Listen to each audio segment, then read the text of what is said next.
ajo që kisha pasur dëshirë secili për ne sonte ta bëjmë ndryshimin ton, ta bëjmë reflektimin ton, ta nisim një faqe të re në raport me Kur'anin, është pikërisht do të thotë leximi i Kur'anit. Do thotë shëmbulltyra më e madhe që e gjejmë tek parë tonë të mirë është leximi i rregullt i Kur'anit ose bërja e rregullt e hatmeve të Kur'anit. Shënon Ibn Hibani nga Abu Dharr radhiyallahu anhu si Allah sallallahu alaihi wasallam, një herë teksa ka qenë duke nejtur me Abu Dharrin, ai pas ka thënë ai duri Allahut, më jep një këshill.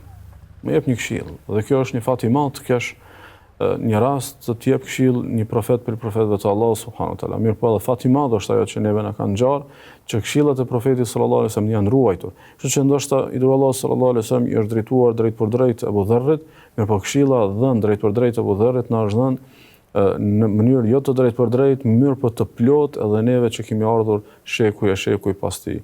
I thash thotë Abu Dharri, o i duri Allahut, më jep një këshill. Ai sallallahu alaihi wasallam i ka thënë, përmbaju devotshmërisë, je i devotshëm, sepse ajo është kreu i çdo gjëje. Do thotë fetaria është devotshmëri. Nëse arrin të jesh i devotshëm, ke arritur gjithçka. Pastaj thotë Abu Dharri, o i duri Allahut, më shto edhe diçka tjetër, më thuaj një këshill përveç kësaj këshille.